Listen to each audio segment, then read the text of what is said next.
Dari teks Om Swastiastu, Namo Buddhaya, Salam, salam rahayu, salam kebajikan, salam taklim ma'rifat. Kajian ilmiah metafisika tasawuf Islam, edisi siaran langsung. Kali ini judulnya adalah tugas kita menyampaikan metodologinya. Maka selanjutnya Allah sendiri yang ngajari umat manusia lewat nurnya. Dalam hal ini ada perbedaan antara prinsip agama samawi dan agama ardhi. Kalau agama samawi selalu turun dari yang maha mutlak, jalannya mesti lewat Rasulullah. Teknisnya adalah lewat baiat, semedi atau meditasi, atau zikrullah, kemudian suluk atau tapa berata, kemudian berbakti mengemban misi ketuhanan. Itu yang samawi akan selalu demikian. Sedangkan yang satunya adalah agama ardhi, agama akal, agama thinking, keyakinan, kepercayaan berupa teori, dogma, pengetahuan, literasi, bacaan, diskusi, pendapat dan sebagainya. Yang itu sifatnya akal. Nah, agama yang samawi tadi turunnya lewat dimensi akhirat atau lewat alatnya namanya roh. Karena hubungan Allah dengan manusia adalah lewat dimensi roh. Karena Allah adalah maha roh, manusia adalah roh, maka yang terhubung adalah, yang memungkinkan adalah rohnya. Artinya roh itu yaitu manusianya mesti lewat proses baiat dulu, kemudian dibangkitkan, diaktifasi ruhnya, kemudian ruhnya terkapsul dengan nur ketuhanan, nur iman dan nur kitab yang ditanamkan saat dia baiat masuk tarekat. Sedangkan agama ardhi adalah agama akal, artinya agama yang relatif, yang nggak pernah bisa menjangkau dimensi mutlak. Ini agama bottom up. Yang tadi kan top down. Kalau top down bisa, artinya ada kuasa Tuhan, kemutlakan Tuhan untuk memilih hambanya yang dikehendaki untuk mendapatkan, menerima petunjuk, kemudian bimbingan dan sebagainya. Tetapi agama ardhi ini adalah agama yang tidak bisa membuktikan apa-apa selain keyakinan dan kepercayaannya sendiri. Nah, dari catatan sejarah, seluruh rasul itu tidak mengajarkan agama thinking. Prosesnya pun bukan proses thinking. Contohnya ya, Nabi Isa yang kala itu adalah agama terakhir zaman itu adalah agama Yahudi, tetapi beliau tidak bersyariat Yahudi, juga tidak pernah belajar kitab Yahudi, juga tidak pernah belajar kepada Rabi Yahudi. Demikian juga Nabi Muhammad yang kala itu adalah agama terakhir adalah Nasrani, tapi beliau dalam catatan sejarah tidak pernah belajar kitab Injil, tidak pernah belajar kepada pendeta Nasrani, tidak pernah belajar kepada Rabi Yahudi.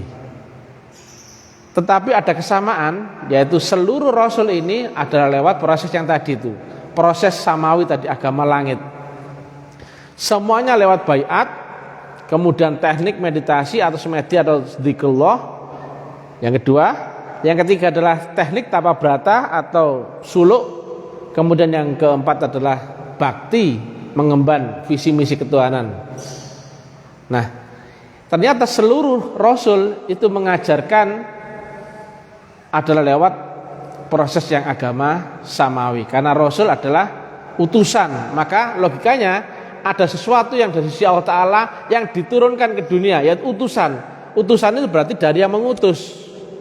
Maka jika ini Allah Ta'ala, utusan itu turun dari sisi Allah Ta'ala, yaitu berupa nur. Yang nur ini ada yang membawa, yaitu rasul atau utusan tadi, seorang manusia. Dan ternyata di At-Taubah 128 ini mestinya ada di zamanmu masing-masing atau zamanmu sendiri-sendiri. Jadi seorang manusia, seorang utusan yang ada di zamanmu sendiri. Termasuk zaman ini mesti ada utusan, ada rasul, ada rasulullah. Nah, tapi nggak disebut rasul, nggak disebut rasulullah, tapi disebut al ulama waris, atau yang di akhir zaman disebut sebagai mursyid yang wadah pembawanya adalah wali, maka disebut wali ya mursyida. Jadi beda banget ya. Agama samawi dari dulu, dari sononya selalu itu. Tetapi begitu berlindungnya Nabi Muhammad, maka istilah Rasulullah ini rancu. Artinya apa? Banyak orang yang beranggapan Rasulullah ini manusia dan telah mati. Itu sangat keliru. Akhirnya apa? Orang nggak lagi mencari siapakah pewaris Rasulullah zaman ini, zamanmu sendiri atau sekarang ini. Maka orang belajarnya menjadi agama dogmatis, membaca teori, pengetahuan, diskusi, pendapat, kitab. Mentok-mentoknya adalah berupa keyakinan dan kepercayaan, tapi nggak pernah bisa dibuktikan karena metodologinya nggak ketemu. Teori ini di sini, prakteknya di sini. Mestinya di tengah-tengah ini ada technical metodologi. Padahal technical metodologi ternyata ada di praktek agama samawi, yaitu pertama masih lewat baiat, yang kedua masih lewat teknik dzikrullah atau menyamakan frekuensi dan gelombang, teknikalnya. Tiga adalah tapa berata atau suluk, dan keempat adalah bakti mengemban visi misi ketuhanan. Nah, metodologi agama ternyata di sini, bukan di sini. Maka agama di akhir zaman yang ini, kebanyakan orang ini menjadi agama yang cuman agama cerita, dogma, akal, kepercayaan, subjektivitas, versi, dan sebagainya. Maka peluang perpecahannya luar biasa dahsyat. Beda kepala saja sudah beda selera, apalagi beda golongan, beda mazhab, beda organisasi, beda aliran. Maka di akhir zaman sesama label agama, merek agama pun sudah benturan luar biasa, apalagi benturan dengan merek agama yang lain dan sebagainya. Nah, merek agama itu sebenarnya di akal. Kalau di sini sudah nggak ada merek, ya. Syariat agama itu ada di dimensi dunia, ada di tataran akal. Nah, di dimensi akhirat, di dimensi rohani, orangnya saya sudah mati, masa masih pakai aturan-aturan dunia? Enggak nyambung. Padahal prakteknya agama itu di sini. Makanya masih ada istilah mi'raj dan sebagainya. Ada istilah guru rohani, guru di alam cahaya. Lihat semua agama ya. Kejawen, Kapitayan dulu namanya guru sejati, Hindu namanya Atman, Buddha namanya guru Buddha, Nasrani namanya Roh Kudus, zaman Nabi Muhammad namanya Rasulullah, akhir zaman namanya mursyid. Loh, ada semua. Ini nggak ada yang ini, karena prakteknya cuma di alam akal, nggak menyentuh rohani sama sekali, nggak menyentuh. Nah, sangat berbeda. Ini nggak tren, nggak populer. Kenapa? Sudah terlanjur terdogma, dan agama yang selama ini tidak diterangkan dengan ilmiah. Ilmiah itu apa sih? Masuk akal, logis, nalar, sesuai dengan ilmu pengetahuan, sesuai dengan sunatullah, sesuai dengan existing zaman, sesuai dengan dalil, sesuai dengan ilmu pengetahuan eksak. Artinya kebayang, arah ke Tuhan kebayang. Oh, aku harus begini, kebayang. Oh, menembus akhirat ternyata begini. Syaratnya, alatnya, tekniknya, izinnya, gurunya, jalannya tahu secara teori. Kemudian dipraktekkan. Lah kalau sekarang ya, mohon maaf ya, yang di sini tidak pernah menerangkan metodologi, maka agama cuman cerita, fiktif semua. Tentang Allah abstrak sekali, banyak sekali. Kepala itu masing-masing kepala beda pemahaman. Kemudian seolah nggak bisa menjangkau Allah itu. Maka kalau sudah nggak mungkin, nggak akan dicari toh, karena sudah nggak mungkin. Kemudian ya, di sini juga orang meyakini Rasulullah itu manusia dan telah mati. Kalau sudah begitu, nggak ada yang nyari toh. Lah kalau sudah nggak mungkin, berarti nggak mungkin dicari. Kemudian teknik menembus akhirat, karena dogmanya adalah akhirat itu mesti nanti nembusnya setelah mati, maka nggak ada yang nyari toh. Tentang teknik Mi'raj, karena dogmanya adalah itu adalah mukjizat Nabi Muhammad, maka nggak mungkin toh bagimu, maka nggak ada yang nyari. Itu karena agama diterangkan sebagai sesuatu yang tidak mungkin, tidak ilmiah, tidak logis, maka orang hanya mempercayainya tapi tidak pernah berkeinginan untuk membuktikannya. Loh, ini masalahnya. Maka hanya teori, metodologinya nggak diurai, nggak ilmiah, nggak logis, maka hanya teori yang diyakini tapi nggak pernah orang untuk mencari, untuk berusaha membuktikan. Ya, itu masalahnya. Padahal ini yang di sini, oh logis semua. Bagaimana ketemu Shiratal Mustaqim? Ada ayatnya semua kok. Rasulullah zaman ini ada, wujudnya Allah ya ada. Maka cari semua. Ini kan nggak ada. Bahkan syahadat pun aku bersaksi, tapi nggak ada yang disaksikan. Ini dah cuman keyakinan, cuman kepercayaan. Kalau ini, oh harus. Bagaimana tahu zatnya kalau nggak tahu sifatnya? Bagaimana tahu apa yang dibalik nama itu kalau nggak kenal sifatnya? Padahal sifatnya Allah itu wujud, ada wujudnya. Tapi kan nggak ada kan yang menerangkan itu metodologinya. Maka nggak kebayang, maka nggak ada yang nyari. Karena apa? Dianggap nggak mungkin, itu loh. Padahal kalau yang di sini Allah itu ada wujudnya, Rasulullah itu ada di zamanmu sendiri. Akhirat itu sekarang. Jadi nggak nunggu mati. Ngapain bengong-bengong di dunia? Nggak naik gelombang. Ibadahmu mestinya kan di alam akhirat, bukan di dunia. Kemudian teknik Mi'raj diajarkan di sini.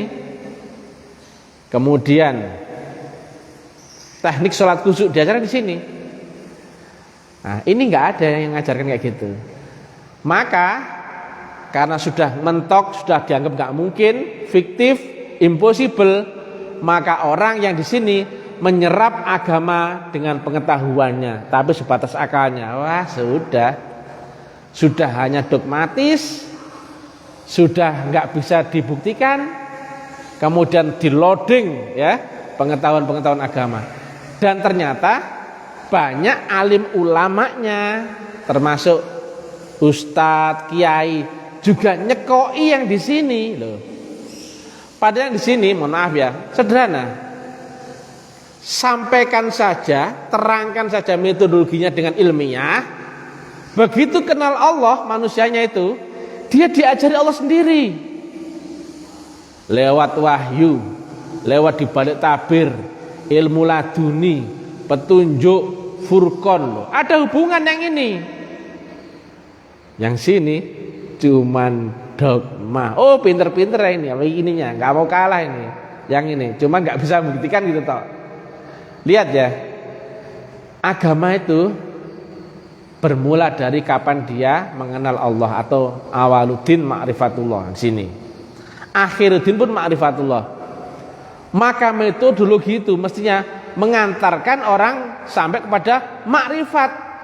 Begitu kenal Allah, dia diajari Allah. Loh, enak toh? Makanya seluruh Rasul kan nggak ada yang belajar dari kitab, ya apa enggak? Apakah Nabi Muhammad dulu ngajarkan belajar dari kitab? Enggak. Bahkan di zaman Nabi Muhammad pun Quran sendiri malah tidak dibukukan loh. Zaman Sayyidina Abu Bakar tidak dibukukan. Zaman Sayyidina Umar tidak dibukukan loh. Baru di zaman Sayyidina Utsman. Berarti ini bukan tentang agama bacaan. Loh. Aduh, jauh sekali ya. Tapi sayang yang ini loh, kok nggak ada yang nyeritakan tuh loh. Wujudnya Allah padahal dia sifatnya wujud dan syahadat itu mesti bersaksi. Nggak ada yang menerangkan Rasulullah zaman ini yang secara ilmiah loh.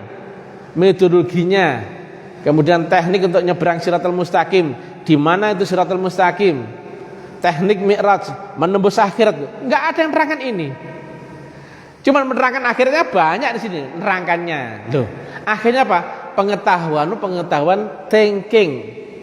Kalau tadi yang ini tadi, kalau metodologinya kena, maka kau berhampir akan Allah, kenal Allah, berhampir dengan Allah, beserta dengan Allah, diajari sama Allah Ta'ala.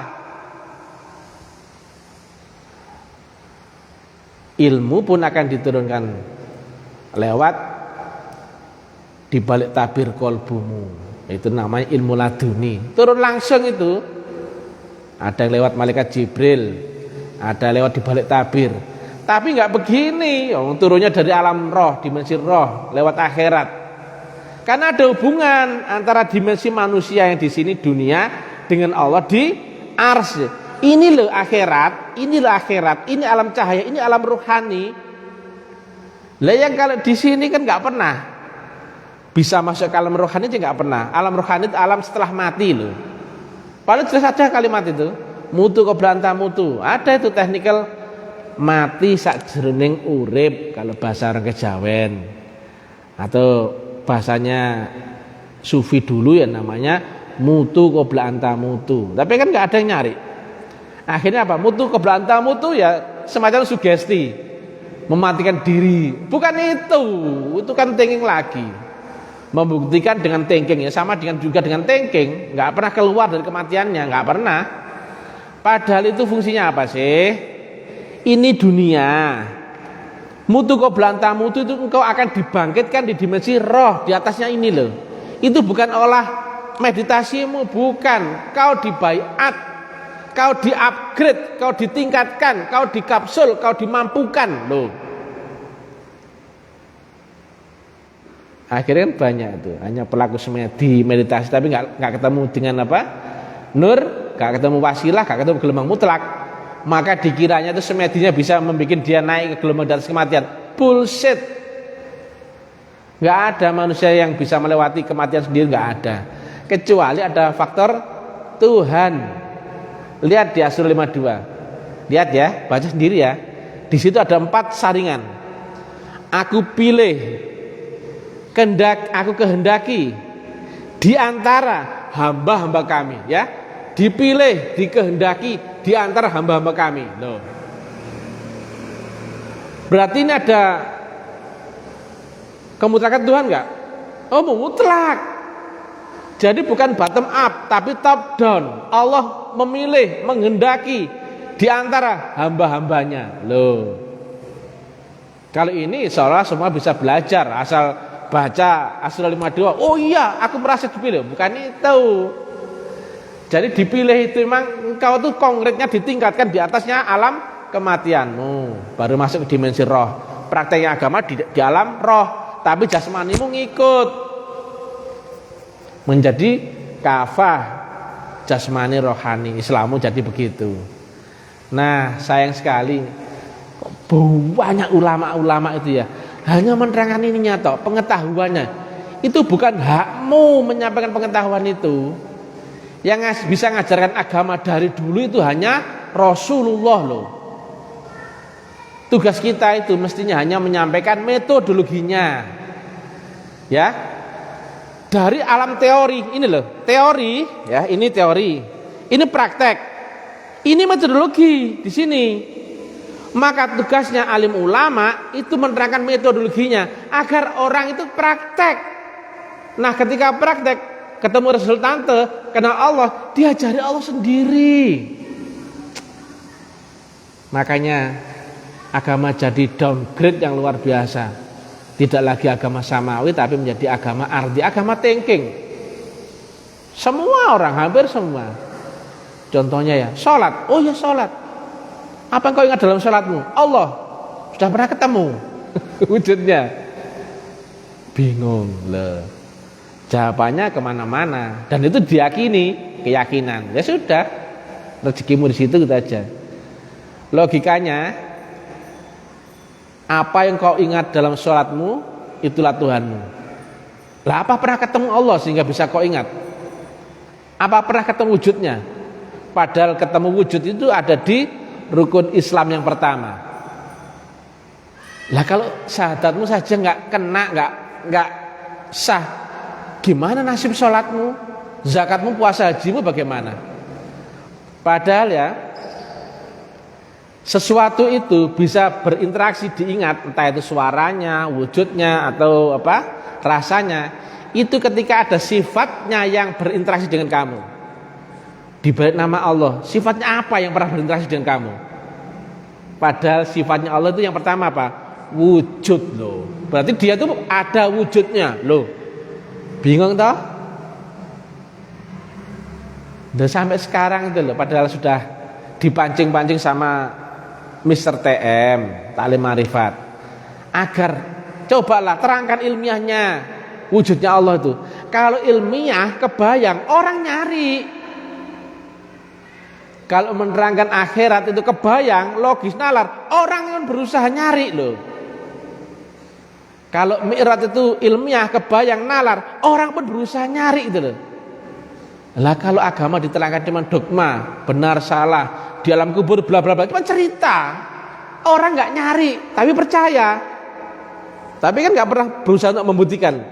Sudah cukup di kepercayaan, keyakinan, itu saja. Beda kepala, beda versi, beda subjektivitas. Kitabnya sama yang dibaca, tapi subjektivitasnya belok semua nanti. Beda orang, beda kepala, beda selera, beda pemahaman. Agama kok jadi serendah itu? Agama yang berbeda itu di tataran syariatnya. Di ini ya nanti gurunya sama. Maka seluruh rasul nggak ada yang kontradiktif. Masing-masing rasul itu nggak ada yang kontradiktif. Saling mengimani, saling meyakini, saling percaya. Karena apa? Ketemu dimensi dan gelombangnya. Nabi Isa, Nabi Musa, Nabi Muhammad nggak pernah saling menjelekkan. Saling yakin, saling percaya, bahkan itu termasuk rukun iman di agamanya masing-masing. Kitabnya pun ada. Demikian juga Nabi Muhammad kan mengajarkan rukun iman. Iman kepada rasul-rasul dahulu dan kitab-kitab dahulu. Loh, suruh iman loh. Tapi kan keyakinanmu kan bahkan kau kira agama lain kan salah, ya apa enggak? Rasul lain loh kau anggap salah, ya apa enggak? Kau jelek-jelekan itu katanya itu kok Tuhan pakai katok kolor dan sebagainya. Itu ya kan gitu toh. Ini mudah. Padahal Nabi Muhammad itu mengagungkan rasul-rasul dahulu. Enggak ada yang kontradiktif. Coba mana? Nabi Muhammad apakah pernah menjelekkan Nabi Ibrahim, Nabi Musa, Nabi Nuh, Nabi Isa? Enggak ada. Juga rasul-rasul pun begitu, enggak ada menjelekkan Nabi Muhammad di dalam kitabnya, enggak ada. Tapi karena kau agamamu thinking, kau beragama ardi, kau beragama lewat belajar bottom up, nggak sampai gelombangmu, pengetahuanmu pun pengetahuan terbatas, relatif, nggak pernah kau buktikan, nggak pernah. Sepintar apapun akalmu, begitu tidur lumpuh, hilang akalmu, hilang semua ilmumu. Lah masa kayak gitu mau dipakai nyebrang ke akhirat? Ya bullshit, mustahil. Padahal ya, mohon maaf ya, makrifat itu kenal Allah tentu sampai kan? Loh. Maka seorang makrifat pasti melewati akhirat. Loh, iya, ini dunia loh ya. Ini arsy Allah Ta'ala. Maka logika dari dunia yang awal ini mesti naik ke alam kubur, alam barzah, alam bla bla bla bla. Sampai awaluddin ma'rifatullah. Habis itu diajari pengetahuan dari langit. Ya begitulah. Karena agama sudah terlanjur didogmakan sebatas teori, tidak ilmiah, tapi kita dicekoi supaya meyakini. Akhirnya apa? Enggak ada keinginan umat untuk membuktikan. Oh, kalau di Taklim Marifat ya buktikan dong. Ini cuma cerita, ini teorinya. Yang kita bahas ini kan tentang teori teknikalnya, nanti praktek. Jadi menuju metodologi itu mesti ada rukun dan syarat, technical, kemudian saluran gelombang. Nah, gitu. Energimu menjadi potensi, menjadi aksi, baru berbalas reaksi. Jelas semua. Dan nggak ada teori yang didogmakan wajib diyakini, nggak ada. Kalau di Ta'lim Ma'rifat, semua itu harus dibuktikan. Percaya dulu silakan, percaya nggak percaya silakan kok. Tapi kalau sudah dibuktikan, dia pasti punya kebenaran absolut jika dia telah membuktikan sendiri. Dia lebih percaya yang dialaminya daripada kata orang, kata ini, kata ini, kata ini. Ngalami sendiri. Makanya agama itu mestinya hakul yakin, bukan ilmu yakin, bukan ainul yakin, tapi hakul yakin. Ya. Jadi mestinya tugasnya alim ulama, kiai, ustadz itu menerangkan metodologinya supaya dari teori ini bisa dipraktekkan itu agama. Tapi nerangkannya dengan ilmiah agar orang itu tergugah untuk belajar, berkeinginan untuk membuktikan agama itu. Akhirat dibuktikan, Allah dibuktikan, Rasulullah dibuktikan, surga neraka dibuktikan. Gak cuma cerita, gitu ya. Ini sangat mendasar, sangat penting. Beda sekali ya agama samawi dan agama ardi. Ini nggak laku sama sekali, nggak laku. Ingat, walaupun orangnya merasa sudah beragama, ngaji 50 kali pun, tapi kalau nggak kenal Allah, kalau nggak kenal Allah itu bagaimana? Padahal ruhmu itu milik dia, karena nggak bisa kembali bagaimana?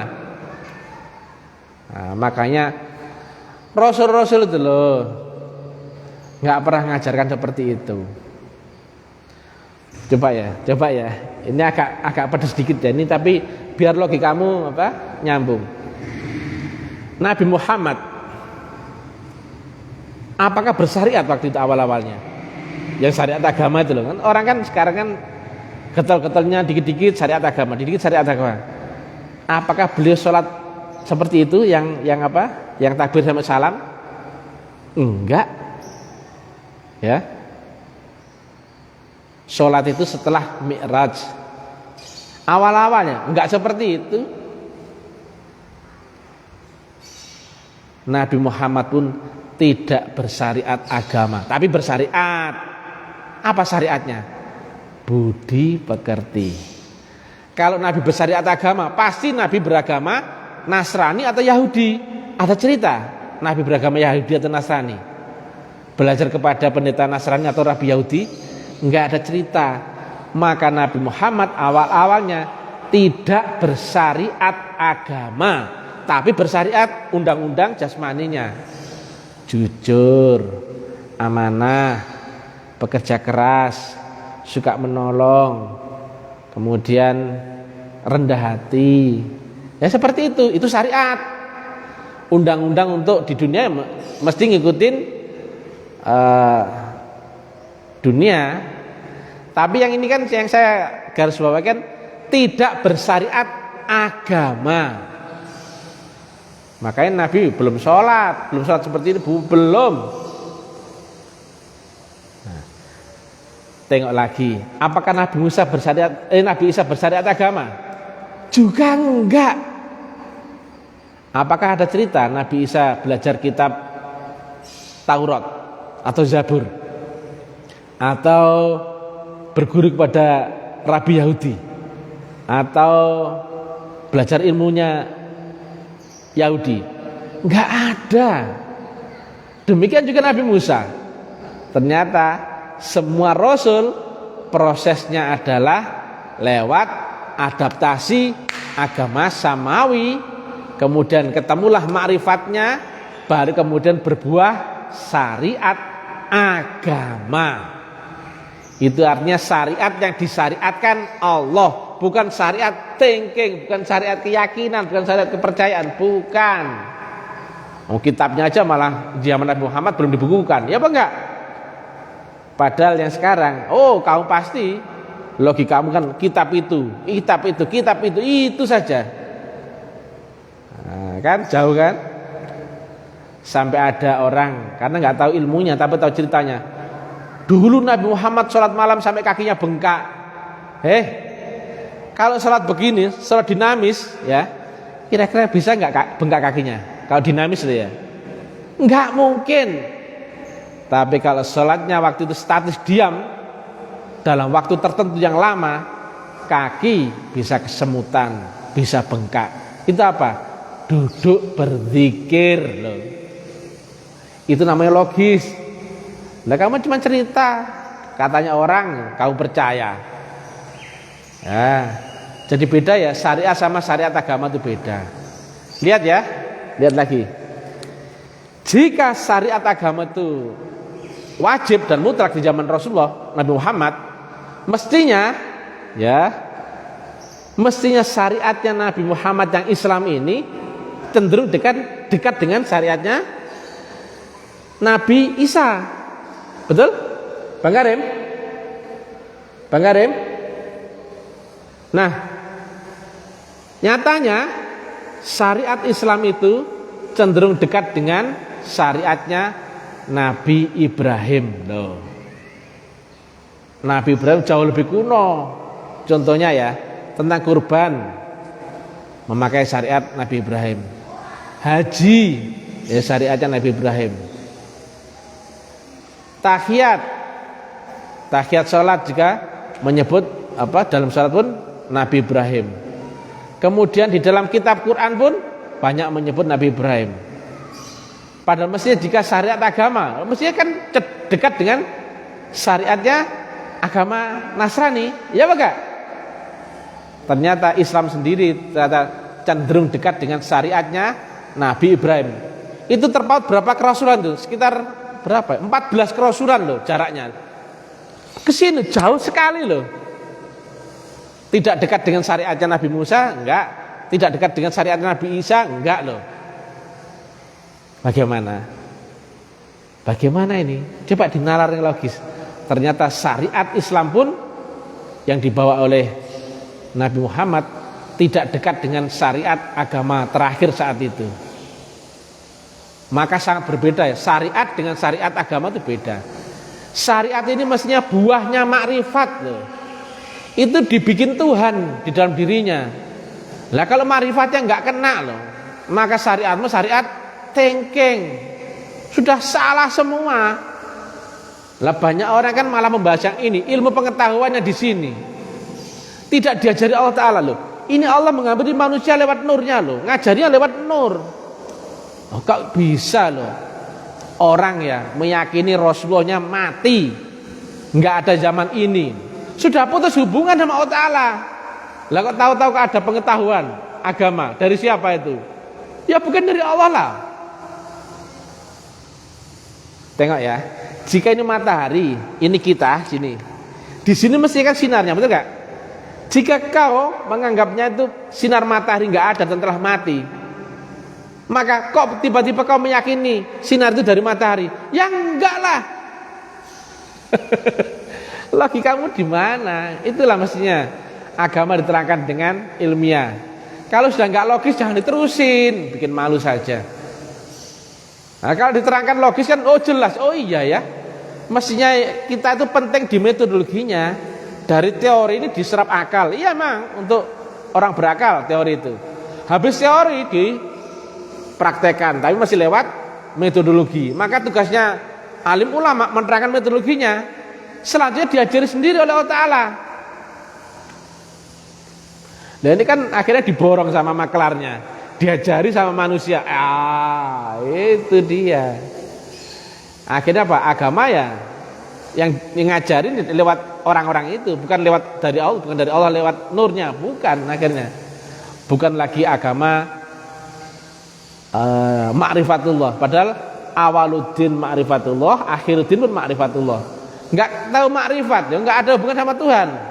Enggak kenal Tuhan. Enggak kenal aja enggak kok tahu-tahu ngaku beragama. Agama dari mana? Makanya kan enggak pernah kan ada keinginan nyari Allah, nyari wujudnya. nyari Rasulullah zaman ini, nyari Siratul Mustaqim, nyari teknik untuk Mi'raj, nyari teknik untuk nembus akhirat, nyari untuk membuktikan surga neraka. Enggak ada nyari toh. Lah kamu diajari lewat dogma. Sudah, ini bejat semua sudah. Bahkan saking bejatnya sampai yang ini loh nggak diakui. Rasulullah zaman ini loh nggak diakui. Karena apa? Mereka sudah terdogma bahwa Rasulullah itu manusia dan telah mati. Rasulullah bukan manusia, walaupun wujudnya selalu berupa manusia. Itu sudah kami terangkan di uraian sebelumnya. Tapi tadi ya, kita kunci ya.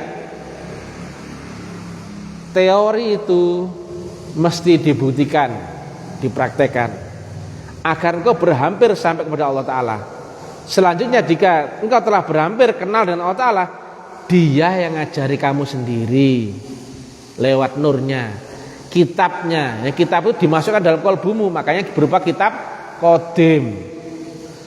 Al-Qur'an Qadim, wahyu minul ya, tanpa tinulis iso diwaca. Loh itu loh mestinya. Dapatkan Quran Qadim, dapatkan iman. Lihat di Asy-Syura 52, ditanamkan, dimasukkan lewat baiat. Lanjutannya adalah engkau mesti wajah itu bisa pilih. Jadi rukun syarat, teknik, teknologi, metodologi, kemudian ketemu saluran dan gelombang yang pas. Alatnya harus punya, izinnya punya, jalannya harus tahu, kendaraannya sudah punya, dan juga dibimbing oleh seorang, bukan seorang ya, dibimbing oleh guru rohani. Demikian, sangat jauh berbeda. Nah, bagi yang melihat video ini, jangan gantikan Tuhan untuk ngajari manusia ya. Cukup sampaikanlah untuk menerangkan metodologinya dengan ilmiah, supaya orang itu nalarnya nyambung, berpikirnya logis. Oh iya ya, aku bisa cari ini loh. Tapi kalau nalarnya nggak nyambung, sesuatu yang abstrak yang tidak bisa kau buktikan, maka orang nggak ingin membuktikan. Makanya sampaikan agama dengan ilmiah, metodologinya. Nanti kalau orang itu sudah kenal Allah, praktek, kemudian kenal makrifat, Allah yang ngajari. Awaluddin makrifat, akhiruddin makrifat. Awal dan akhir itu dia diajari Allah sendiri loh. Agama diajari Allah loh, iya apa enggak? Awaluddin makrifat, akhiruddin makrifat. Berarti agama di mana? Di makrifat loh. Awal dan akhir itu makrifat itu agama. Atau agama itu makrifat. Agama itu berarti apa? Diajari Allah sendiri. Kenal Allah, beserta dengan Allah, berkekalan dengan Allah, diajari semua ya. Tapi jangan diajari calo. Aduh, ulamanya jadi calo, kiai, ustad. Tirulah zaman Rasulullah ya. Agama samawi mesti lewat ini loh ya, tidak lewat ini. Agama samawit ya, mana agama yang Rasul mana ngajarkan lewat baiat ya.